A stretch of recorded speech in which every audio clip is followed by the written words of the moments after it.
Clap, yo mes grenouilles, c'est Vincent de retour pour une nouvelle capsule parfumée. J'espère que vous allez bien. Moi, I Perfectly Splendid. Vous êtes bien sur 3 gouttes de parfum, la chaîne créée par un amateur passionné et professionnel du parfum, pour les amateurs passionnés et professionnels du parfum. Alors, si je vous retrouve aujourd'hui, c'est vous parler d'une marque. Non, c'est pas pour parler de ma coupe de cheveux qui est loupée. Pour la petite anecdote, je suis allé dans une école de coiffure hier et ben, ils m'ont un tout petit peu loupé. Mais bon, c'est pas grave. Les cheveux, ça repousse. C'est pas grave. Alors, ben, j'espère que vous allez bien. On est à quelques jours de Noël. Tic tac, ça approche. J'espère que vous avez déjà bien avancé vos cadeaux. Moi, pas du tout. Je suis toujours à la traîne. Moi, j'ai toujours au dernier moment. Mais bon, ça c'est une autre histoire, c'est notre paire de manches. Alors, ben, prenez vos billets d'avion pour le pays du parfum. De quoi drinker, luncher. Moi, je mon macchiato au lait de coco. Et on décolle tout de suite vers le pays du parfum. Allez, go! Alors, si je vous retrouve aujourd'hui, c'est pour parler d'une marque que j'ai découverte à Paris, lors de mon périple parisien. Et oui, je vous oublie pas, mon vlog Paris va bientôt arriver. Et cette marque, j'en avais entendu beaucoup parler par les influenceuses, par d'autres youtubeuses parfums. Et cette marque me titillait. Alors je suis allé à la boutique et c'était un musée cette boutique. Et c'est la marque Histoire de Parfum. Hop. Alors le kit d'échantillon, voilà, je me suis toujours procuré un kit d'échantillon. Il se présente comme ça. Ils m'ont fourni avec une brochure sur la marque que je vais vous lire un peu. Là, ben, un fascicule sur les parfums qu'ils ont. Mais bon, moi j'ai pris mes notes. Et dans le kit, vous avez 5 échantillons, 6 échantillons et un 7e que j'ai eu en cadeau. Alors, on va commencer par le commencement. L'histoire de la marque. Histoire de parfum. Une bibliothèque olfactive qui raconte des histoires inspirées de personnages, d'années mythiques, de poèmes, de musique. C'est un peu, je trouve, la même philosophie que les éditions de parfum Frédéric Malle. Histoire de parfum, notre maison parisienne. Elle est située au 11 rue du Roi Doré. Je vous mettrai de toute façon l'adresse en barre d'infos ainsi que tous les liens des produits que je vais vous parler, des parfums que je vous parle. Elle est située 11 rue du Roi Doré, c'est un écrin chaleureux, tel un appartement haussmannien. Dans une esthétique très parisienne, moulure et parquet s'harmonisent à la verrière et au mobilier contemporain. Nous vous y accueillerons avec plaisir et simplicité. Je défile le petit journal. Notre philosophie. Toutes les compositions d'histoire de parfum s'inscrivent dans la pure tradition de la parfumerie française, dont les maîtres mots sont luxe, noblesse et créativité. À travers cette bibliothèque de parfums, c'est pour ça que je vous disais que ça me faisait penser à l'univers Frédéric Malle. Gérald Gislin, son créateur, raconte des histoires avec des senteurs comme on écrit des livres, avec des émotions. Histoire de parfum publie ses fragrances en édition de luxe à lire à même la peau. Nos fragrances. Lorsqu'il compose ses parfums, Gérald réinterprète les familles olfactives classiques en leur associant un composant inattendu pour obtenir une collection originale et surprenante. Ce sont des parfums à sillage, au caractère bien trempé, aux notes denses, extrêmement sensuelles. Ils sont comme habités. L'auteur, Gérald Gislin, écrit sa propre histoire au rythme effréné des touche-à-tout passionnés. Épicurien, il goûte à toutes les saveurs de la vie, saupoudrant son quotidien d'un luxe raffiné.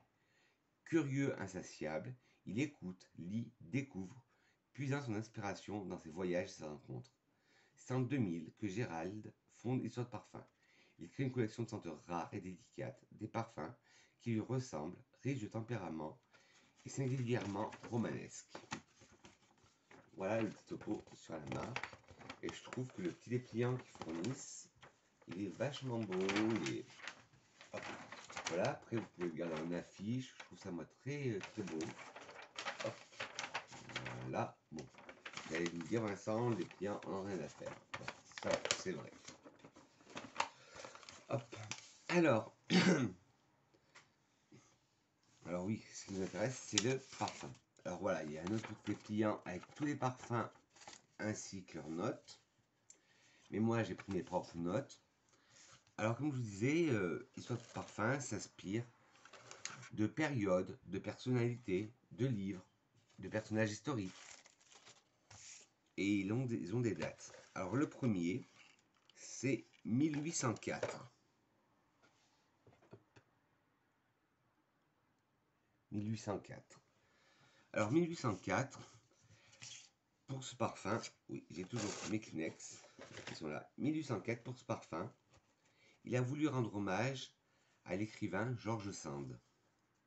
Ah oui, j'ai oublié de vous préciser, tous les parfums, normalement de niche sont non-genrés. Là, ce sont des parfums féminins. J'ai pris le kit féminin.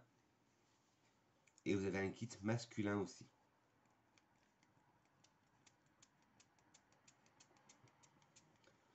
Hmm. 1804, alors je vous disais que c'est inspiré de George Sand.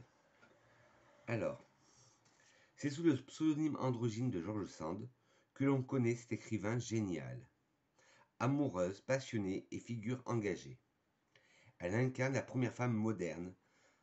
Pour ses héritières contemporaines, un parfum à son image, généreux et sensuel. Un ambré fruité entre éclats de rire et traits de plume réchauffés d'épices enivrantes et couleurs de fruits sucrés. Alors, il a des accords fruité, sucré, épicé chaud, tropical, boisé, vanillé, patchouli, poudré de fleurs blanches et frais. Alors 1804, d'Histoire de parfum, est un ambré floral pour femmes. Il a été lancé en 2001. Les notes de tête sont ananas, pêche et fleurs de tiare. Les notes de cœur sont noix de coco, noix de muscade, clou de girofle, jasmin, rose et muguet. Les notes de fond sont patchouli, vanille, benjoin, musc et bois de santal. Alors, la note de tête, l'ananas, on la sent bien. La pêche aussi. Et la fleur de tiare aussi. Ce parfum, je l'aime pas trop, mais bon, il était dans le kit d'essai. Et je pense que c'est un que j'aime le moins parce que, vous savez, moi, la fleur de tiare, monol, ça, je n'aime pas du tout ces odeurs. En cœur, on sent plus bien la muscade. Moi, la muscade est une note que je n'aime pas du tout. Le clou de girofle, on le sent aussi et j'aime pas du tout le clou de girofle. Le jasmin, on le sent, c'est un jasmin délicat, mais un peu solaire. La rose, une rose fraîche. Le muguet, très délicat, très frais. En fond, on sent le patchouli, on sent le fond de vanille, une vanille gourmande, sucrée. Le benjoin, réchauffe tout ça. Le musc, c'est un musc blanc, ça donne un peu de douceur, de réconfort à ce parfum. Et le bois de santal, au contraire, apporte ce côté lacté au parfum. De tous, même si en plus George Sand, c'est une écrivaine de ma région, oui, du Berry, c'est celle que j'aime le moins. Mais c'est un très bon parfum. Hein. Je juge après que j'aime ou non un parfum. Vous êtes libre de vous faire votre propre opinion. Moi, je juge par rapport à ce que j'aime ou pas. Alors le deuxième, c'est 1826. Alors pour 1826, cette fragrance lumineuse ambrée et sensuelle, portée par la puissance des fleurs blanches et du patchouli, reflète le caractère sophistiqué de cette belle impératrice. Une potion de notes ambrée et anisée, voluptueuse et délicate à la fois, à l'image d'Eugénie de Montiro. Eugénie de Montiro, la femme de Napoléon III. Alors, il y a des accords d'épices chauds, boisé, ambré, patchouli, poudré, balsamique baumé et d'agrumes. Ah oui, celui-là, il passe mieux. Et il a aussi des accords de fleurs blanches, de violettes et de cannelle. Alors, c'est un parfum ambré pour femme, il a été lancé en 2001. Les notes de tête sont tangerine et bergamote. Les notes de cœur sont violette, fleurs blanches, cannelle, gingembre. Les notes de fond sont patchouli, ambré, notes boisées, musc et vanille. Celui-là, oui, je le préfère largement.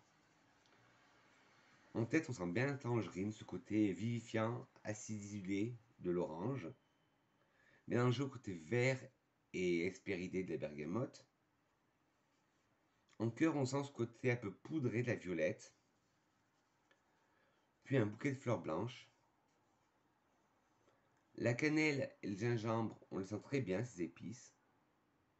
En fond, le patchouli apporte un côté terreux au parfum, un côté gras. L'ambre apporte un côté légèrement sucré.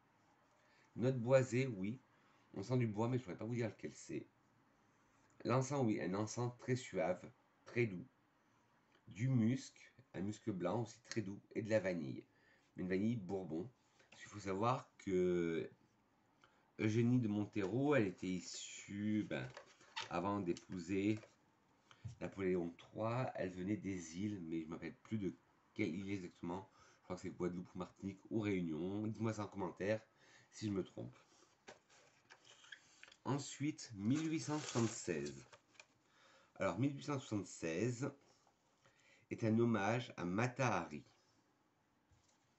un personnage de l'histoire que j'aime bien, mon Mata Hari.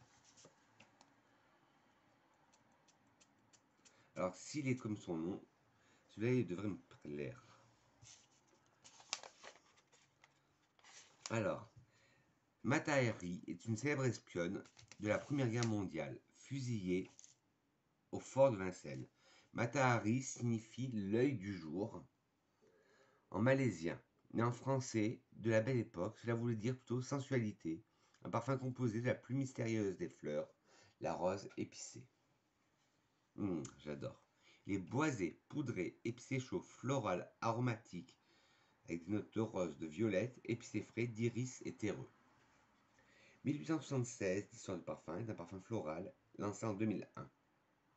Les notes de tête sont litchi, orange, bergamote. Les notes de cœur sont rose, carvi, iris, œillet, cannelle et violette.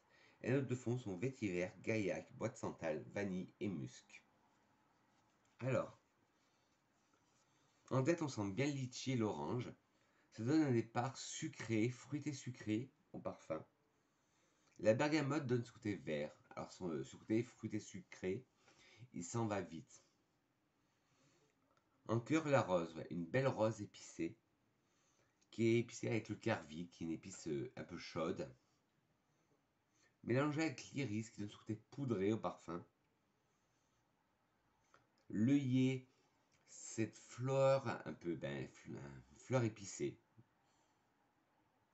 La cannelle donne ce côté encore plus épicé chaud, parfum, que j'adore. La violette renforce le côté poudré de l'iris. En fond, le vétiver redonne un côté un peu plus sec au parfum. Le bois de gaillac aussi. Le bois de santal, au contraire, apporte un côté crémeux au parfum. La vanille, c'est une vanille épicée. Et le musc, un musc animal, là, par contre. Et c'est un magnifique parfum. 1876, c'est un de mes préférés. Là, on va arriver à 7753, Unexpected Mona, histoire de parfum. Alors là, je crois que celui-là, c'est mon de favori, même si je les aime tous, à part le premier, le 1804, je n'ai pas trop aimé, mais le 7753, Mona Lisa, Unexpected Mona, c'est mon parfum, signature de chez eux. Hop. Ah bah oui, désolé, j'ai un peu d'ASMR, j'ai plus de Kleenex, alors ce sera sur du papier de soie là, que je vais vaporiser.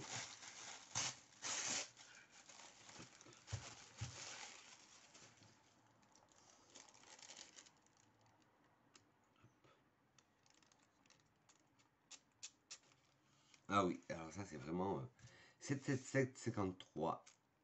Toutes les dimensions du portrait de Mona Lisa pour ce parfum qui n'est celui des tableaux, ni celui d'une femme figée dans le passé, mais celui de la femme. C'est encore le parfum d'une émotion, de ce regard indéchiffrable, de sa beauté inexplicable, de son pouvoir immersif et de fascinante attraction. C'est le parfum de notre propre engagement et enchaînement. Le parfum où se confrontent le lierre et la tubéreuse, le santal et le vétiver, sous un ciel d'agrumes énigmatique et plantureux à la fois. Ben voilà, vous avez compris pourquoi il m'interpelle. Alors, il y a des notes vertes, boisées, aromatiques, terreux, de fleurs blanches, fruitées, frais, de tubéreuses, d'agrumes et de poudrées. 77753 Unexped Mona, édition de parfum, un parfum ambré floral, non genré celui-là. Il a été lancé en 2019. Les notes de tête sont lierre, férule gommeuse, mandarine, poivre et bergamote.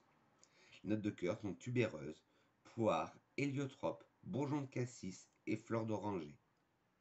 Les notes de fond sont vétiver, mousse de chêne, bois de santal et patchouli. Alors, en tête, on sent bien le lierre, ça apporte ce côté vert au parfum. La férule gommeuse aussi qui apporte ce côté très vert au parfum. La mandarine qui apporte ce côté acidifié au parfum. Le poivre lui donne un peu de punch à l'ouverture. Et la bergamote donne ce côté vert et espéride à la fois, comme je dis à chaque fois. En cœur, la tubéreuse, on la sent. Là, c'est une belle tubéreuse verte, comme je les aime. Là, elle n'a pas multifacette, elle est verte. La poire, on la sent un peu, mais elle est noyée par l'héliotrope. Et la tubéreuse et la poire, vous savez que c'est deux notes que j'aime bien. Et là, la poire, elle est entre la tubéreuse et l'héliotrope. Elle est un peu noyée, mais on la sent bien. L'héliotrope, qui donne ce côté un peu amandé au parfum, on la sent aussi. Le bourgeon de cassis rapporte un peu plus de verdure à ce parfum, d'où je vous dis que c'est une tubéreuse verte. Et la fleur d'oranger apporte ce côté un peu plus chill, réconfortant, un peu plus doudou. Mais la tubéreuse, elle est toujours présente. En fond, le vétiver apporte un côté sec au parfum. La mousse de chêne apporte un côté un peu de sous-bois, mais sec aussi. Le bois de santal, au contraire, apporte ce côté lacté, crémeux. Et le patchouli rapporte ce côté sec et gras au parfum. Mais celui-là, là, le 7753, Unexped Mona, pour moi, c'est ma découverte préférée chez Histoire de Parfum. Ensuite, on va partir à Paris, 1889. Moulin Rouge. Là, ce n'est plus une référence à une personnalité, mais à un lieu.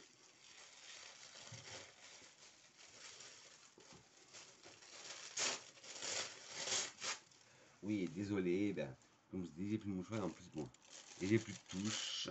Alors bon, désolé, ce sera sur des petits bouts de papier de soie et mal déchirés. Alors, parfum éponyme créé en collaboration avec le Moulin Rouge. 1889 est aujourd'hui la signature olfactive de ce cabaret mythique. La nuit a tendu son voile sur Paris et le Moulin Rouge s'illumine. Spectateurs ou danseurs, à chacun son rôle. L'émotion sera la même, la salle s'anime, chuchote, le rouge à lèvres exhale saveur poudrée, les coupes de champagne teintent et la mandarine pétille. Un premier accord de musique retentit et le rideau se lève. Le spectateur des sens commence. Oui. Le spectacle des sens commence. La prune évoque la rondeur dorée d'une épaule.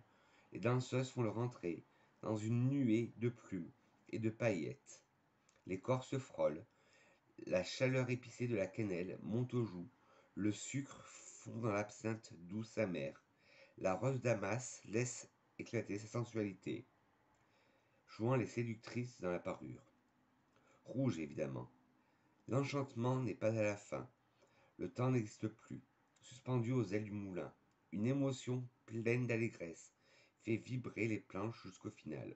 Le rideau tombe, mais la fête continue. En coulisses, les miroirs reflètent des silhouettes rieuses, un peu de poudre d'iris, un nuage de musc et de patchouli. Et les loges garderont jusqu'au matin le parfum de cette soirée extraordinaire. Un parfum de plumes, de paillettes, sensuel et vibrant. Oui, alors si vous avez compris, il a été créé en collaboration avec le Moulin Rouge. C'est devenu le parfum du Moulin Rouge, 1889. Alors les accords iris, fruité, poudré, sucré, épicé chaud, terreux, rose, musqué, violette et boisé. Alors moi, c'est un iris comme je les aime. Vous savez, comme je dis souvent, c'est poussiéreux. C'est un iris poussiéreux. Comme dans Iris Rebelle d'Atelier Cologne, dans Archi 69 des Talibs d'Orange, ou dans L'air de rien de Miller Harris. C'est une iris comme ça. C'est le premier mot que ça me vient, c'est poussiéreux, et j'adore ce mot. Alors, 1889 Moulin Rouge, histoire de parfum, est un parfum pour femmes. Il a été lancé en 2010. Les notes de tête sont prune, cannelle et tangerine. Les notes de cœur sont teinture de rose et absinthe. Les notes de fond sont iris, musc et patchouli. Alors, en tête, oui, c'est vrai qu'on sent la prune. Une prune, mais pas juteuse, une prune confite. Puis la cannelle, qui donne ce côté épicé chaud au parfum. La tangerine donne ce côté un peu épicé, hespéridé, d'agrumes, peps. En cœur, on sent bien la teinture de rose, la belle teinture de rose. Et on sent bien l'absinthe, l'absinthe qui me rappelle un peu l'odeur, qui me rappelle beaucoup le parfum. Je trouve qu'il a des similitudes avec l'heure verte de chez By Kilian.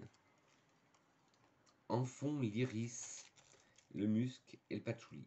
Alors, comme je vous disais, la prune, ouais, une prune confite. La cannelle apporte un côté chaud au parfum. La tangerine donne ce côté zesté, vitaminé, pétillant du parfum.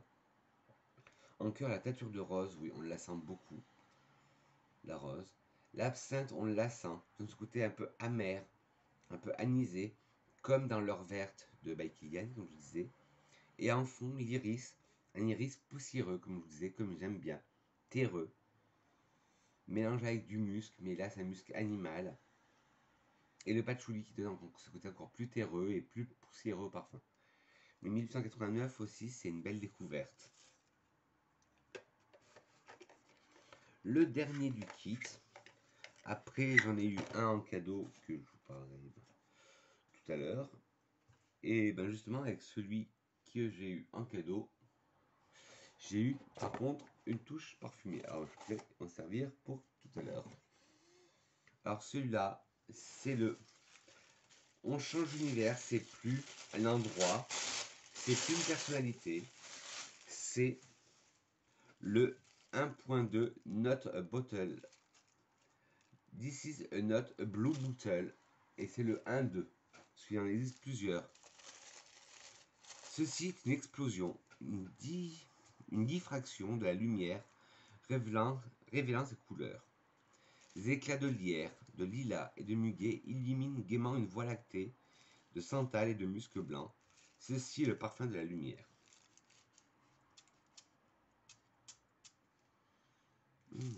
Ah oui, il est original. Il semble à rien que j'ai senti. Si peut-être le côté lacté me fait penser à The Ghost in the Shell des Talibs d'Orange. Alors il a des accords floral, floral jaune, frais, sucré, boisé, vanillé, vert, poudré, musqué et épicé doux. This is not a blue bottle 1.2. L'histoire de parfum est un parfum floral boisé musqué non genré. Il a été lancé en 2017. Et là, le nez derrière ce parfum est Luca Maffei. Les notes de tête sont lierre et poivre rose. Les notes de cœur sont ylang-ylang, lilas et muguet. Et les notes de fond sont vanille, musc blanc et bois de santal. Alors, en tête,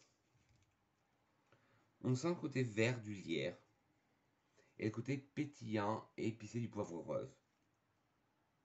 En cœur, on sent l'ylang-ylang, mais il n'a pas ce côté solaire, c'est un côté très laiteux, très crémeux. Le lilas, on le sent très léger, avec le muguet.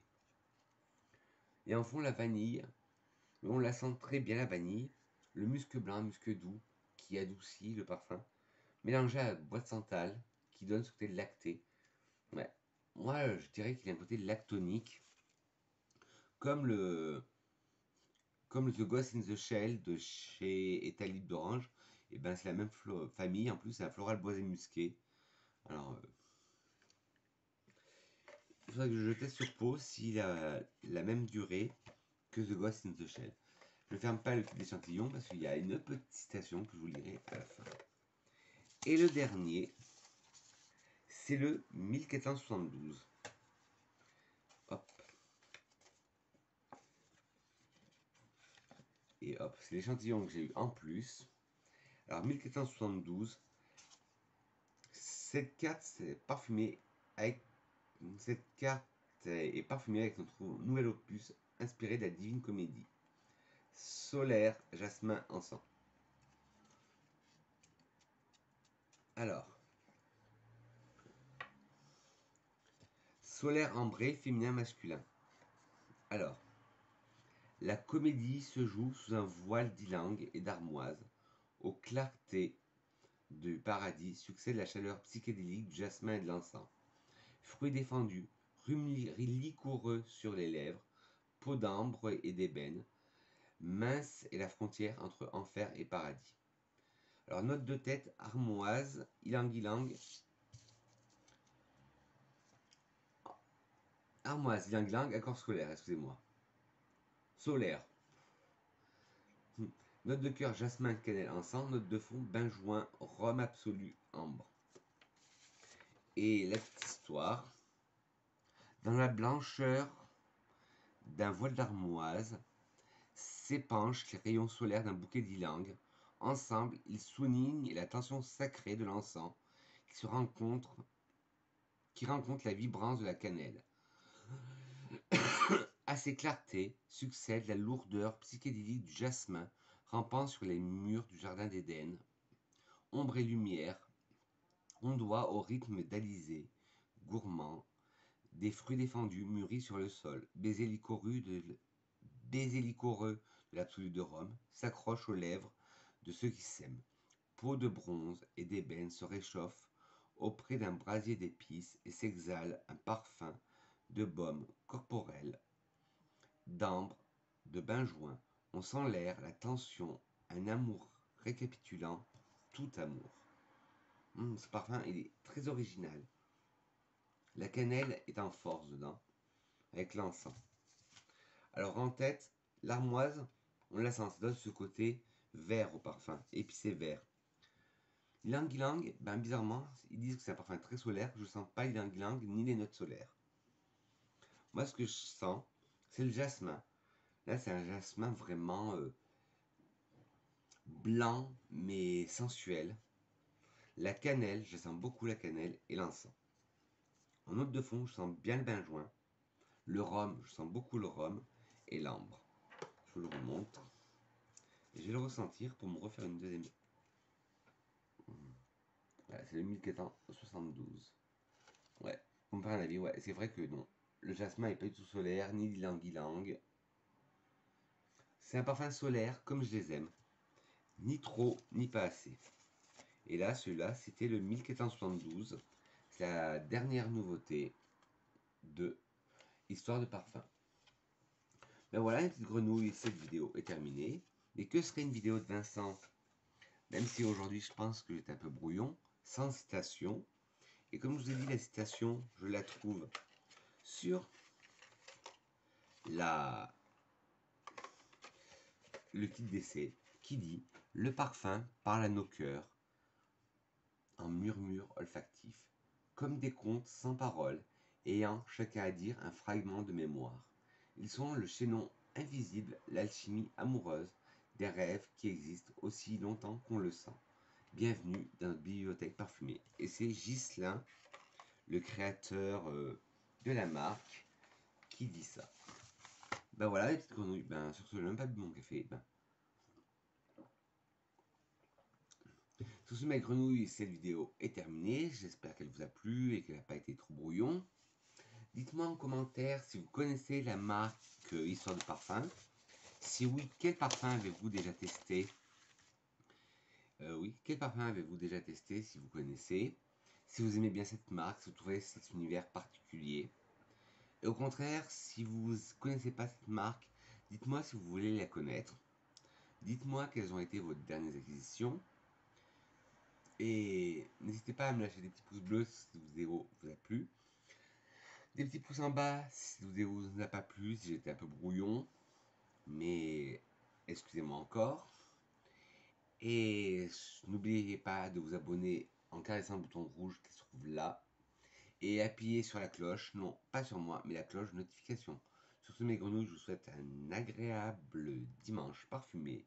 d'excellentes fêtes parfumées. Je ne sais pas si je vais revenir après les fêtes, entre les fêtes, ou je vais attendre la rentrée, je verrai bien. Et de toute façon, vous serez tenus au courant. Sur ce, mes grenouilles, je vous fais de gros poutous parfumés. Je vous souhaite d'excellentes fêtes parfumées, un excellent dimanche parfumé. Je dis que je vous aime, mes grenouilles. Bisous. Mouah.